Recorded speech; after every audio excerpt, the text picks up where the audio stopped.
Vision TV में स्वागत आपका। मैं हूं योगेंद्र, आप देख रहे हैं नारी और नारी में। आज हम बात करेंगे एमएसएमई डे की।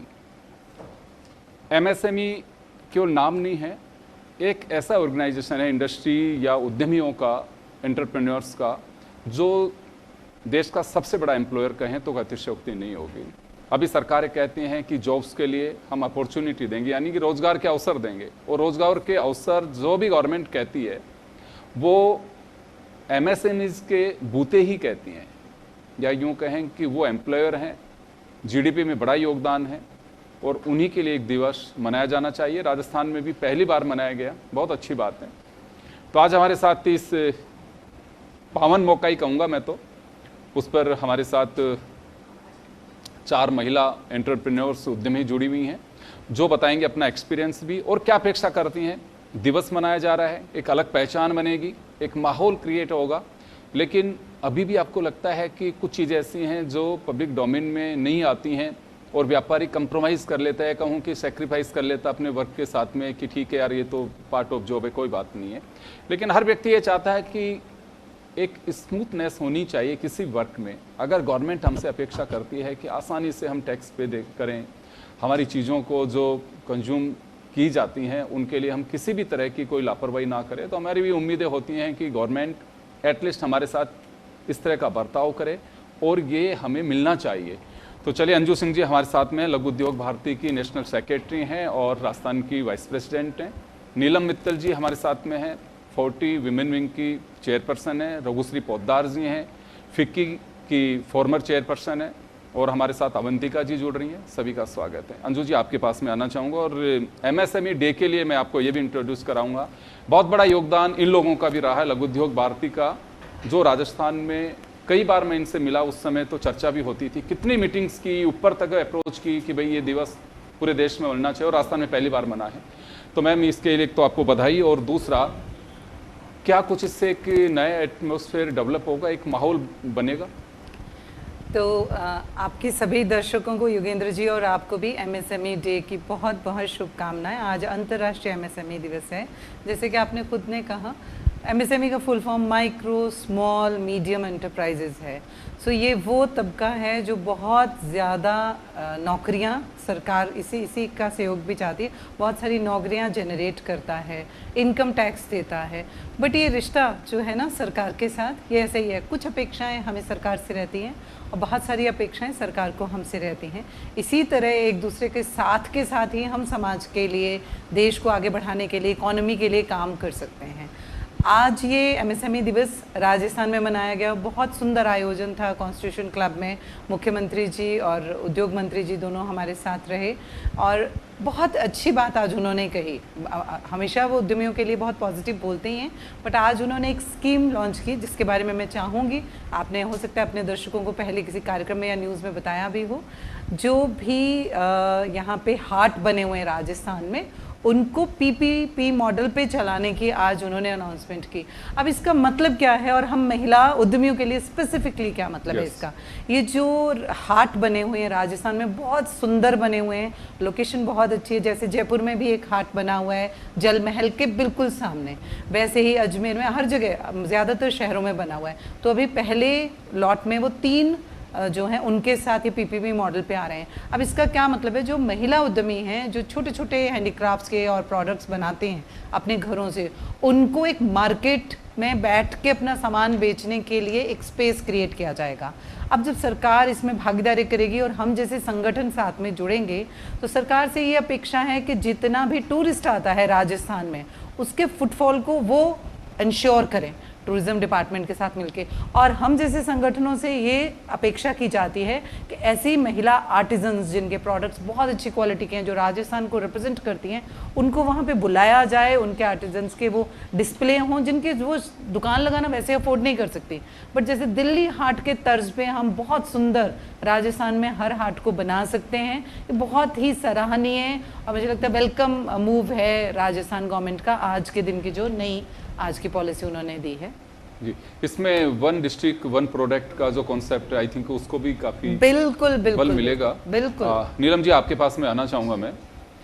आप लोग अपना एक ऑर्गेनाइजेशन भी वेल नोन ऑर्गेनाइजेशन है, और मुझे लग रहा है कि कई शहरों में भी आप लोगों की ब्रांचेज हैं।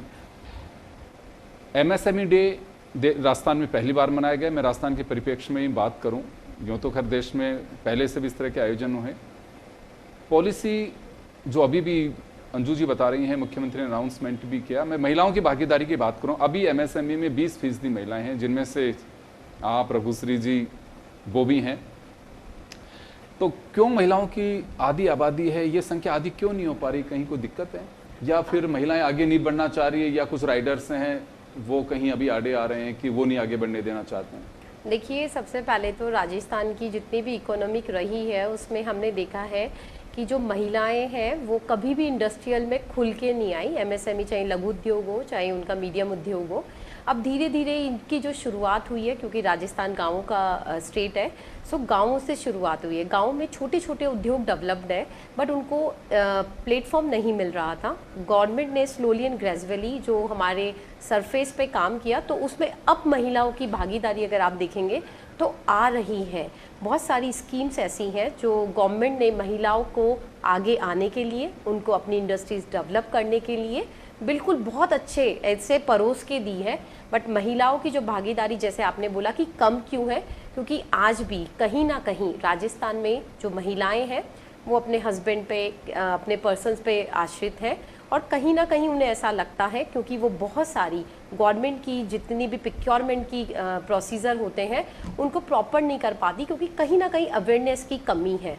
आज हम बात कर रहे थे अंजू जी से, तो बहुत अच्छी सी बात है उन महिलाओं के लिए जो उद्योगों से ताल्लुक़ रखती हैं, और जैसे 1 डिस्ट्रिक्ट 1 प्रोडक्ट वाली बात है, या पीपी मॉडल पे आज आपका प्लेटफॉर्म आ रहा है, उन सब महिलाओं को एज एन 40 की प्रेसिडेंट होकर मैं केवल और केवल एक संदेश देना चाहूँगी कि आज गूगल का ज़माना है, सबके पास मोबाइल है, और सारी गवर्नमेंट की पॉलिसी सब जगह, चैट जीपीटी हो, एआई मॉड्यूल हो या फिर गूगल हो, सब जगह हिंदी इंग्लिश दोनों लैंग्वेज में मिली हुई है। आप सिर्फ और सिर्फ उनको सर्च करने की ज़रूरत है, और उसके बाद देखिए कि अगर आपको फंडिंग की प्रॉब्लम है, आपको सब्सिडी की प्रॉब्लम है, आपको वुमेन एंटरप्रेन्योर्स लोन की प्रॉब्लम है, आपको एक्सपोर्ट काउंसिल की प्रॉब्लम है, ये सारी problems under one roof government ने यूं की यूं परोसा है। तो भागीदारी वाली जितनी बात है, अवेयरनेस की कमी है, और आगे आने वाले टाइम में हमसे जुड़ी, हम सबसे जुड़ी उद्योग की महिलाएं एक दिन इसी प्लेटफॉर्म पे आप उनके लिए कहेंगे 70% महिलाएं उद्योगों में हैं और 30% मेल में है, ऐसा क्यों? नहीं, वो मैं नहीं करूँगा। मेरे लिए खुशी की बात होगी कि चलिए महिलाएं आगे बढ़ रही हैं। हमारा जो कार्यक्रम है नारी, हम सपने भी यही देख के चले हैं इसको लेकर के कि महिलाएं वाकई आगे बढ़ें, और तरक्की का एक पैमाना ये होना चाहिए कि महिलाओं का एंटरप्रेन्योरशिप कितना है, उनका एम्प्लॉयमेंट कितना है। मुझे लगता है कि सबसे खुशहाली की तस्वीर वो होनी चाहिए। और यूँ अगर हम देखें तो कोई महिला, अगर उनका कोई बालिग महिला देखें तो शून्य है आज भी, अगर हम कहें उनकी बेरोजगारी। लेकिन घर पे अगर महिलाएं काम करती हैं उसको तो कोई काउंट ही नहीं करता है कि वो भी कोई काम कर रही है, कि नई पीढ़ी को आपकी को तैयार कर रही है, कि आपके लिए खाना पका रही। देखें तो उसको वो भी काम, अगर आप किसी को रखेंगे तो पैसे तो उसी को भी देने होंगे ना, तो उसको कोई काउंट नहीं करता है कि क्या करती हैं सब पत्नी आपकी, कि हाउस वाइफ हैं। इसमें आपने फिर एक चीज बोली है, जो महिलाएं हैं उनका भी रोजगार भत्ता हुआ है, जो घरेलू महिलाएं, 30,000 भत्ते की अभी अपील हुई है, वो कब इम्प्लीमेंट होती है वो देखने वाली बात है। करवाइए, आप लोग प्रेशर बनाइए कि आपके पास में जाएंगे। हाँ जी। ये जो हम सपना देख रहे हैं, सपना नहीं है ये, मैं उस उड़ान को देख रहा हूँ जो बस एक प्लेटफॉर्म मिलना चाहिए, और ज़रूर होगी। नीलम जी ने भी जैसे कही, क्या ऐसी वजह है कि महिलाएं अभी भी जो वास्तव में मंजिल मिलनी चाहिए, यूँ तो देखते हैं कि अपने पति के कारोबार में हाथ बटा रही हैं, अपने घर के कारोबार में हाथ बटा रही हैं, लेकिन एक जो खुल करके लीडरशिप आनी चाहिए। मुझे अच्छे से ध्यान है, आप सभी लोग होंगे उस समय जब यहाँ पे राजस्थान का ये इन्वेस्टमेंट समिट था लाल जी के टाइम पे ही, 2024 वाला। तो उस वक्त उन्होंने एक बात कही थी, अनिल अग्रवाल साहब ने, कि आज मैं अनाउंसमेंट करता हूँ कि मेरे कुछ कंपनीज में महिलाओं की भागीदारी इतनी होगी। तो कुछ लोग आगे भी आ रहे हैं, लेकिन फिर भी आगे क्यों नहीं हो? जो तस्वीर आनी चाहिए इतने सालों बाद में, उसमें कहीं कोई खामी है? इच्छा शक्ति में खामी है? किस पक्ष की इच्छा शक्ति में खामी है? देखिए, आप ये नहीं बोल सकते कि जो आज का दौर है, ये दौर निरंतर बढ़ रहा है। आप ये समझेंगे कि हम एक नदी की तरह बह रहे हैं, समुंदर हम ज़रूर बन जाएंगे, पर समुंदर बनने के लिए जो आज की हमारी सबसे बड़ी, जिसको हम प्रॉब्लम बोल सकते हैं, अलर्ट, रेड अलर्ट, वो है रॉ मटेरियल का प्रोवाइड एमएसएमई सेक्टर में और स्किल्ड लेबर का। राजस्थान में आज भी 60% लेबर बंगाल, बिहार और यूपी का है। राजस्थान का जो लेबर है, इसके लिए स्किलिंग सेंटर्स की 101% कमी है। तो जब ये लेबर पर्याप्त मात्रा में होगा, तो जो हम ये इंपोर्ट कर रहे हैं लेबर का, तो यहाँ से हमारी चालू होगी एमएसएमई की शुरुआत, चाहे वो लघु उद्योग हो, सूक्ष्म उद्योग हो या मध्यम स्तर पर। तो अगर आप जाके डेटा एनालिसिस करें, गाँव में स्किलिंग सेंटर्स जोड़ें टेक्सटाइल इंडस्ट्रीज़ के लिए, जो हमारी सबसे बड़ी धरोहर है आज राजस्थान की, ज्वेलरी इंडस्ट्री, बंगाली कारीगर हैं 80% इसके अंदर।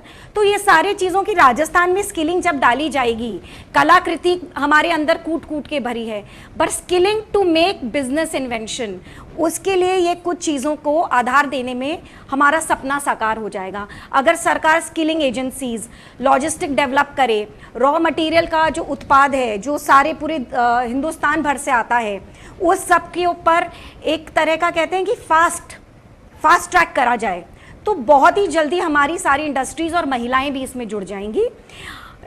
हमने माना बहुत सारी सब्सिडीज़ हैं, जेनजीज के लिए आज स्टार्टअप की बहुत सारी सब्सिडीज़ मिल रही हैं, पर क्या वो पर्याप्त रूप में उन तक पहुंच पा रही हैं? क्या ये सिर्फ एक बनाया हुआ एक केज है, पर क्या वो उन तक पहुंच रही है? नहीं, क्योंकि हमने स्टार्टअप, अवेयरनेस की कमी है कि यही अवेयरनेस की, तो वही मैं आपको जो बता रही हूँ, स्किल सेंटर्स, अवेयरनेस की। राजस्थान के अंदर सबसे ज़्यादा कौन सी इंडस्ट्रीज़ हैं? हम 3-4 इंडस्ट्रीज़ पे तो पूरा राजस्थान टिका हुआ है। हमारी टेक्सटाइल इंडस्ट्री हो गई, तो टेक्सटाइल में क्या क्या ज़रूरत है उसके आंकड़े बनाए जाएं, फिर उस पर काम किया जाए। ज्वेलरी इंडस्ट्री है, टूरिज्म इंडस्ट्री है, हमारे हैंडीक्राफ्ट, मार्बल की, वुडन की। अभी जब टैरिफ लगा तो जोधपुर की सारी इंडस्ट्रीज़ बंद हो गई, तो क्या सरकार ने तुरंत उसका बैकअप प्लान किया? ये बहुत ज़रूरी है। अगर ऐसा हो गया तो क्या होगा, इस पे देखा जाए, निरंतर इस पे काम करा जाए, तो ये वो नदी है जो समुंदर बन जाएगी। तो सपना तो साकार होने में सिर्फ जागरूकता एंड एवरीडे प्लानिंग। जी, तो महिलाओं के लिए कुछ इसमें वो चाहती हैं एडवांटेज मिले उनको खास। देखिए, हाँ, मैंने अभी कितनी एग्जीबिशंस में जाता हूँ सिर्फ ये देखने के लिए कि यहाँ क्या रेशो है। मैं सिटी पैलेस में भी गया, आए दिन लगवाते रहते हैं यहाँ पे, और जवाहर कला केंद्र में भी, RIC भी अभी हो गया, तो कई जगह जाता हूँ, महिलाएं काफी भागीदारी होती हैं उनकी। देखिए, महिला प्रोडक्ट्स जो होते हैं वो डेली रूटीन वाले ऐसे होते हैं कि वो कंज्यूम होंगे ही होंगे, तो क्या कोई प्लेटफॉर्म नहीं मिल पाता है, एक से दूसरे को चैन नहीं जुड़ पाती, वजह क्या है? देखिए, महिलाओं के लिए सबसे पहले ये होती है उनको जागरूक करना।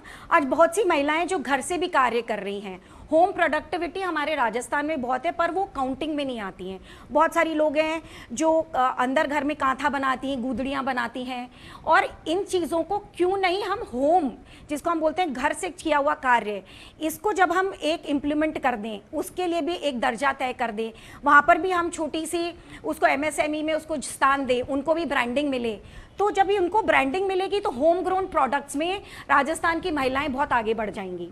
और जहाँ तक कि हमने माना है कि राजस्थान में एक समय से पर्दा सिस्टम से, पर वो आज वो निकलने लगे हैं, गाड़ी चलाने लगी, स्कूटी चलाने लग गई, हर चौथी महिला एक व्हीकल चला रही है, तो उसका काम भी बढ़ रहा है। तो आप इसको ये ना समझे कि वो नहीं कर पा रही, पर अनरिसर्च्ड है। ये किसी ने समझा ही नहीं कि नहीं कर पा रही, कर पा रही है, जब तो हम सोच रहे हैं कि पीछे क्यों है। पीछे नहीं है, ये अनरिसर्च्ड है, अनप्रोडक्टिव मानी जा रही है, क्योंकि उसके काम में जो एफिशिएंसी है वो अभी भी राजस्थान के अंदर महिलाओं को उस तरह की इमेज जो होती है ना, वो कंसोलिडेट नहीं करी। मैं एक बात कहना, आप भी एक अच्छे प्लेटफॉर्म से ताल्लुक रखती हैं, अभी जुड़ी हुई है, तो फॉर्मर प्रेसिडेंट और नीलम जी भी हैं, अंजू जी भी हैं। अंजू जी ने 3 महिलाओं को हमारे साथ में जोड़ा था, एक हमने शो किया था, खुद भी इसमें जुड़ी हुई थी। गडरिया लोहार एक लेडी, आप अंदाजा लगा सकते हैं उन लोगों को प्लेटफॉर्म देकर के, और वो अकेली महिला अपने रोजगार का, पूरे परिवार का जरिया, उससे मोटिवेट होकर के और भी 20 महिलाएं। ये मैं इस वजह से कह रहा हूँ, ऐसी चीज़ें आनी चाहिए। कोई भी देखता, अच्छा वो आंटी बना रही हैं या उसकी बहू बना रही हैं, तो हम भी ये काम कर सकते हैं। एक लेडी ऐसी आई कि वो जो काम करती, इसी की वजह से घर वाले उसकी पिटाई करते थे, और आज ये है कि वो घर वालों को चलाती है, मतलब सबसे बड़ा जरिया घर का, उस परिवार का वही है, रोजी रोटी का। तो ये कुछ ऐसी महिलाओं का हम भी चाहते हैं कि आगे आए, उनकी हम एक सफलता की कहानी लोगों से शेयर करें। तो आप लोग कोशिश करिए, मैं आप लोगों से यही गुजारिश करूंगा, छोटा और बड़ा नहीं होता व्यापारी, कहीं से शुरुआत होती है वही मंजिल तक पहुंच पाता है। अगर पहले स्टेयर पे आप पाँव ही नहीं रखोगे तो ऊपर तक कैसे जाओगे। सही तो बात। ये मैं सिर्फ, मेरा मोटिव ये है कि आप लोग अपने स्तर पर कोशिश करिए।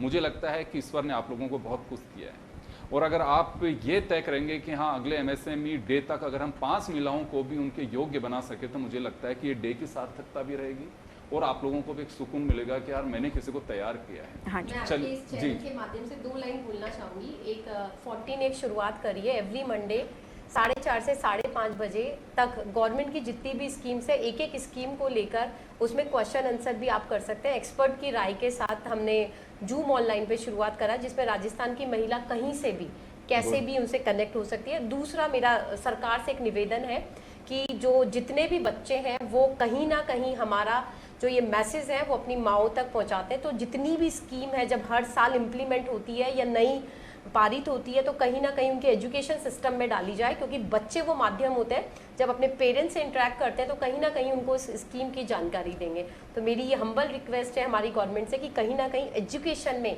स्कीम्स को इनबिल्ट किया जाए।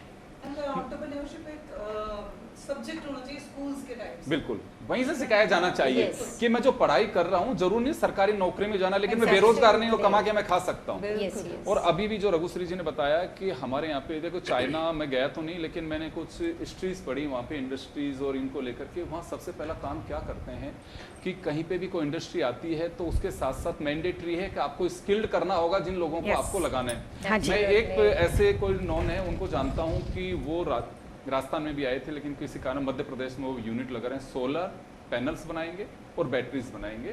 करीब 500-600 करोड़ का इन्वेस्टमेंट है। तो उन्होंने 28-30 लोगों को 6 महीने के लिए चाइना शिफ्ट किया और वहाँ ट्रेनिंग कराई उनकी। Yes yes. वो अब आ रहे हैं। तो अगर आप पहले दिन से, तो वो एक बहुत बड़ा इन्वेस्टमेंट है आपका, वो इन्वेस्टमेंट नहीं है, आप पे उससे बहुत बड़ा रिटर्न करेंगे। क्योंकि अगर नए लोगों को रखेंगे आप ऐसे, वो जानते ही नहीं है, तो आपका कितना नुकसान हो रहा है आपको उसका अंदाजा शायद नहीं है। पैसा केवल बस ये नहीं कि हाँ निकल करके जा रहा है, टाइम कितना कंज्यूम कर रहे हैं वो सीखने के अंदर लगने के बाद में। पहले से तैयार रखिए तो पहले दिन से आपका प्रोडक्शन होगा। Yes, yes. चलिए, अवंतिका जी हमारे साथ में नई मेहमान है, वो हमारे साथ में जुड़ी हैं। अवंतिका जी, MSME डे, आप भी एक एकेडमी चलाती हैं, तो हम चाहते हैं कि महिलाएं आगे बढ़ें, काम करें, लेकिन कैसा एक्सपीरियंस आपका, क्या कुछ कहना चाहेंगे इसमें? सर हमारा तो एक ऐसा फील्ड है कि जहाँ से अब जैसे एजुकेशन लेवल में मेकअप इंडस्ट्री तो बहुत लंबी है, तो जब मेकअप में आते हैं तो आप छोटे और बड़े सब तरह के लोगों से मिलते हैं, है ना। यहाँ 0 से भी स्टार्ट होता है काम और एक लेवल तक भी चला जाता है। बट जहाँ एजुकेशन लेवल पे आते हैं वहाँ छोटे छोटे गांव से, शहरों से, कहाँ से लेडीज़ आती हैं। तो ये सैलून लाइन, मेकअप इंडस्ट्री, तो अपने आप को एजुकेट करने ही तो आती हैं, अपने आप को अपग्रेड करने के लिए आती हैं।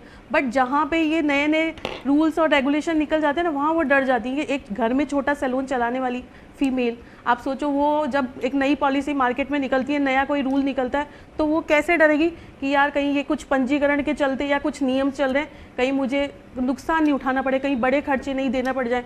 जब छोटा काम है, छोटे काम के चलते आप खुद 2 पैसा बचा रही है वो लेडी, घर का पूरा खर्चा चला रही है, फिर वहाँ पे वो वहाँ खर्चा करने की सोचेगी तो वो वहीं डर जाएगी। तो जहाँ इसके लिए क्या चाहते हैं, क्या होना, हम क्या सिर्फ ये चाहते हैं कि अगर आप जैसे अभी नीलम जी ने बताया कि आप उनको एजुकेट तो करो, आप वो पढ़ी लिखी होती तो आज अच्छे सेक्टर में काम कर रही होती, घर से काम कर रही है, मतलब उनके लिए एजुकेशन, उनको किसी भी चीज़ की आप कोई भी नए रूल्स ला रहे तो उनके लिए पहले उनको एजुकेट करो, उनके लिए गाइडलाइन चालू करो। किसी चीज़ का खर्चा भुगतान देने की जगह उनके लिए वो चीज़ें, एक बार की तो गलती माफ़ हो जाती है, तो कहते हैं ना औरतें जब आगे बढ़ती हैं तो देश परिवार का सब साथ चलते हैं। तो औरतों के लिए ये फैसिलिटी होनी चाहिए कि आप उनको एजुकेट करो, कोई भी नए रूल्स आए तो उनको बताओ। जुनून भी होता है किसी के अंदर, वो पढ़ाई लिखाई, बात ठीक है कि लिटरेसी बहुत जरूरी है। रूमा देवी एक उदाहरण है हमारे, हाँ जी, हाँ जी, वो उनके, मैंने सबसे पहले टीवी पे उनको लेकर के आया था, तो बहुत ही झिझक थे, उन्होंने बातचीत की थी, और मुझे किसी ने बताया कि इस तरीके से IAS ऑफिसर ने बताया कि वो कभी किसी प्लेटफॉर्म पर नहीं है, आप चाहें तो उनको बुला सकते हैं, और उनकी ये बैकग्राउंड है। मैंने बाड़मेर से उनसे रिक्वेस्ट करके किसी प्रोग्राम में आई थी, फिर मैं शाम को लेके आया, फिर उनकी जब पूरी मैंने चर्चाएं सुनी तो बहुत सारे लोगों ने लाइक किया, US भी गई फिर उसके बाद में वो। तो उनकी जर्नी किसी दिन आप उनसे सुनिए। वो तो ऐसी पोजिशन में नानी के घर पे रह करके तो उन्होंने काम किया, 5 महिलाओं से शुरू किया, और जिनके प्रोडक्ट प्रोडक्ट को लेके जाती थी वो भी कहते थे कि भरोसा नहीं है महिलाओं को, सब ऐसी होती हैं वो होती हैं। जी 30,000 महिलाओं को तैयार किया उन्होंने रास्ता। हाँ जी अपने सर, चैन बनाई हम भी उन्होंने। डेली, मतलब आप मानेंगे नहीं, एक टाइम के बैच में हमारे पास 15, 20, 25 कितनी भी फीमेल होती हैं, लेकिन वो एक छोटे से उन अमाउंट से हम लोग स्टार्ट करते बहुत हैं उनका अच्छी बात बैच, है। कि जहाँ वो लाखों लोग, हमारा लाखों जो पैसे। प्रोग्राम है उसका मकसद जी भी यही होता है, और जी हमारे साथ आपको जो डिग्निटीज दिख रही हैं जी ये जी सर, आपकी मदद भी कर सकते हैं। हाँ आप जैसे जी। और भी महिलाएं हैं, जी जी जैसे नीलम जी ने कहा, अंजू जी हैं, रघुश्री जी हैं, जी एक ऐसे प्लेटफॉर्म से ये लोग ताल्लुक रखते हैं, उनका मकसद यही है कि 2 महिलाएं हमारे साथ में जोड़े और आगे जुड़े। बढ़े। हाँ जी हाँ जी तो क्वेश्चन योगेंद्र जी, सॉरी मैं आपको रोक रही हूँ क्योंकि कुछ बातें इनमें के इन्होंने कही, मैं जी। उनका कुछ जवाब देना जी। चाहती जी। हूँ बिकॉज बहुत सारे दर्शक सुन रहे होंगे। तो ये जो कंसर्न महिलाओं का होता है कि सरकार नियम बना रही है, तो हम जो भी, सरकार का भी ये मानना है कि जो अनऑर्गेनाइज्ड सेक्टर में हैं वो जानकारी कम रखते हैं तो उनका शोषण भी अधिक होता है। तो आपको ऑर्गेनाइज्ड सेक्टर में लाने के लिए ही नियम, रजिस्ट्रेशन, इनकी बात होती है। तो पहली बात तो इनसे घबराना नहीं है, इसके बारे में जानकारी जुटानी है। जानकारी जुटाने के लिए सबसे अच्छा और आसान बेसिक साधन है, ये हम सबके हाथ में है और हम इस पे सब कुछ देखते हैं। गांव की महिलाएं भी आज की डेट में कोई नहीं है जो मोबाइल यूज़ करना नहीं जानती, तो प्लीज़ हर भाषा में ये जवाब देता है। मेरी सभी बहनों से ये रिक्वेस्ट है, दिन में पैरेलल नई घंटा- लिटरेसी है, इसको भी हाँ, जरूरी है सीखना। ले आप एक दिन में 1 घंटा सिर्फ जिस विषय पे आप बिजनेस करना चाहती हैं उसके बारे में सवाल पूछते जाइए। ऑडियो में बोलना शुरू करिए, वो ऑडियो में जवाब देते हैं आपको। आप बात करना शुरू करिए, सब कुछ इसमें, तो डरिए नहीं। हाँ, रील्स भी तो देखते हो ना घंटों, तो फिर ये इसको काम में लीजिए। तो पहली बात तो ये, तो घबराने की जरूरत नहीं। सरकार की मंशा हरासमेंट नहीं है, सरकार की मंशा भी है कि आप ऑर्गेनाइज सेक्टर में आए। रील का तो क्या लेते हो, लोग छींकते हुए की भी रील हाँ, बनाते हैं और लोग देखते हैं उसको। देखते हैं बिल्कुल। हाँ, वो देख रहे हैं कि यार मेरी छींक पे पैसे बरस रहे यूट्यूब पे। सारी स्कीम्स पे भी रील्स है। हाँ, स्कीम मैं वो देख साथ लिए। जाऊंगी कि हाँ। अगर आपको देखना है तो वहां पे अपना मैं टाइम आपको चुनना है कि मुझे इस टूल का और मेरे समय का क्या उपयोग करना है, और हर चीज के लिए सरकार की तरफ देखना बंद कर दीजिए। सरकार ने सबसे बड़ी सुविधा हमारे लिए कर दी, 100% सब कुछ ऑनलाइन है। आपको किसी सरकारी दफ्तर भी नहीं जाना है, आपको एप्लीकेशन भी ऑनलाइन लगानी है। जी, तो अंजू जी, मैं बात कर रहा था वंतिका जी से, इन्होंने जी। अपना एक एक्सपीरियंस शेयर किया था मेरे साथ कि सब कुछ ऑनलाइन है, लेकिन जब अप्लाई करते हैं तो कई बार ऐसी सिचुएशन बनती है कि संपर्क करते हैं कि साहब मेरा ये सबमिट नहीं हो पा रहा, सारे डॉक्यूमेंट्स भी हैं।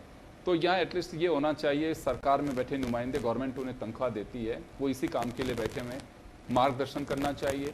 इन्होंने अपना एक्सपीरियंस मेरे साथ शेयर किया था, ये खुद भी कर सकते हैं कि वो कहते हैं कि ऐसे काम होता है कि आकर के मिलना होता है। मिलने का मतलब ये है कि गांधी जी के दर्शन उनको कराइए। अब नहीं तो आपके लिए नहीं, सो मैं नहीं मैं आपके अनुभव, हाँ, आप मानिए कि जो अनएजुकेटेड होगी वो कितना डरेगी, तो मैं पता नहीं इसी- मुझे कितना मनी उसको इसीलिए देना ये पड़ चैनल जाएगा। की डिस्कशन जो भी लोग जी। सुन रहे हैं, किसी भी स्कीम में आपको एप्लीकेशन लगानी है और आप उसको नहीं लगा पा रही, आपके घर के आसपास जो भी ई मित्र केंद्र है वहाँ जाइए, वो अपने डॉक्यूमेंट्स लेके जाइए, उसको पूछिए मुझे ये एप्लीकेशन लगानी है, 50 रुपये वो आपसे लेंगे, ज़्यादा से ज़्यादा 150 रुपये में, और वो आपको डॉक्यूमेंट्स भी बताएंगे, आपकी एप्लीकेशन भी लगाएंगे, उसका प्रिंट आउट भी निकाल के देंगे। और एक बार जो ऑनलाइन सबमिट हो गई उसका एक टैट होता है, टर्न अराउंड टाइम है, हर एक ऑफिसर को रिस्पॉन्ड करना ही करना अंजू जी, है। आप लोगों की देखिए कई बार गवर्नमेंट के साथ मीटिंग्स भी होती हैं। मैं भी पिछले दिनों जब मिला था मिस्टर ओला से, तो मैंने उनसे भी रिक्वेस्ट की थी कि इंडस्ट्री में जब होती है कि सर एक ऑनलाइन सारी चीज़ें, डिस्पोजल का टाइम होना चाहिए, अगर कोई खामी है तो सामने वाले को सूचित करिए कि आपको ये डॉक्यूमेंट और सबमिट करना चाहिए, अदरवाइज एक टाइम पीरियड होना चाहिए, इतने दिन में फाइल निकलनी चाहिए। Yes. जो आपको डिसीजन करना है, नहीं करना तो पेंडेंसी नहीं होनी चाहिए उसकी। उससे ऐसा लगता है कि क्या है कि क्यों मेरा काम आगे नहीं बढ़ पा रहा है, चले मैं समय कम है, रघुश्री जी के पास में जाना चाहूँगा, मैम क्या होना चाहिए। कहीं कुछ आप लोगों ने बाहर काफ़ी चर्चाएं भी की हैं, लोगों से मिलते भी हैं कि कोई ऐसी सिस्टम में खामी है जिसे दुरुस्त करने की जरूरत है ताकि महिलाएं आगे बढ़ सकें। हाँ जी, देखिए महिलाओं के लिए सबसे पहले एक महिलाओं का पोर्टल होना चाहिए, सिर्फ जो महिलाओं से जुड़ा हो, one window only for women. तो जब महिलाओं के सशक्तिकरण की बात करते हैं ये ज़्यादा तो नहीं हो जाएगा? ज़्यादा नहीं हो जाएगा, हम तो देश के आधी आबादी हैं, तो क्यों नहीं, तो तो क्यों नहीं? तीसरी पर्सन का आरक्षण नहीं मिला, आप पोर्टल मांग रहे हैं। नहीं, पोर्टल तो एक बिजनेस पोर्टल है जी, जी, और जी, एक जी, डिजिटल अवेयरनेस के लिए देखिए क्या होता है, आपको देश को निरंतर चलाने के लिए आज एआई का टूल आ गया, पहले गूगल था, तो आपको निरंतर उस पे काम करना चाहिए। अगर आप आज महिलाओं जो घर में रहती थी आज वो चाहती हैं कि वो काम करे, तो उनको वो चीज़ें आपको देनी पड़ेंगी और थोड़ा सा ही आपका है। और बाकी एक मेरे हिसाब से डिजिटल ऑनलाइन कंप्लेंट बॉक्स होना चाहिए। बहुत बार ऐसा होता है कि उसमें आप कंप्लेंट डालेंगे किन के नाम से, कौन सा अफसर कहाँ अटका के बैठा है, तो एक आदमी को चीज़ तो मिलेगी। हर जगह कंप्लेंट बॉक्स होता है, हर ऑफिस में होता है। जरूर सब करते हैं, मैंने भी किया है कुछ, तो मन कर रहा था कि कोई कंप्लेन ऑनलाइन हो जहाँ मैं डाल पाऊँ। बिल्कुल होगा कई ये। बार अंदर से जी, वो एक गुस्सा होता है ना, वो बोलता है बिल्कुल। कि आप ना कोई ऐसा सच में ऐसा बॉक्स होना चाहिए जहाँ आप जाके चुपचाप जाके उसकी कंप्लेन कर दो और सुनने वाला सुन ले और आपका काम हो जाए और आपका पता भी ना चले। तो ऐसा होना जरूरी है। सीक्रेट होना चाहिए जी। ठीक है। लेकिन मैं कई बार ये बात विचार भी करता हूँ, कई ऐसे भी प्रॉब्लम्स होती हैं कि एक घटना हो गई, किसी के साथ मिसहैपनिंग हो गई, तो आप उसको ये मत बनाइए कि हाँ उसके साथ ऐसा हो गया। ये भी तो सफलता की कहानी है कि कितनी महिलाएं आगे बढ़ रही हैं, जॉब कर रही हैं, आईएएस, आईपीएस, थाना अधिकारी, कांस्टेबल, ट्रैफिक संभालती हैं, फ्लाइट उड़ा रही हैं, लड़ाई लड़ रही हैं, सारे काम करते हैं। आप उस ओर देखिए, ये मत देखिए।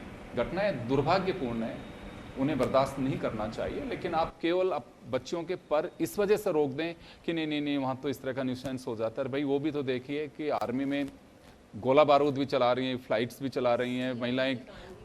हाँ, उस पर अगली बार मैं बात करूँगा उसमें, क्योंकि आज MSME डे था तो इस वजह से मैं सिया को छेड़ना नहीं चाह रहा था। तो खैर चलिए, मैं तो इसी के लिए कहूँगा कि आप बुलंदी छूइए और आगे बढ़िए, तभी मुझे लगता है कि हमारा ये प्लेटफॉर्म भी सार्थक होगा। और मैं तो देखना चाहता हूँ कि आधी आबादी नहीं 70% पे जाए, जो आप लोगों ने जिक्र किया, उससे और सुकून मिलेगा। सभी को बहुत बहुत शुक्रिया। नारी में इतना ही, दीजिए इजाज़त, नमस्कार।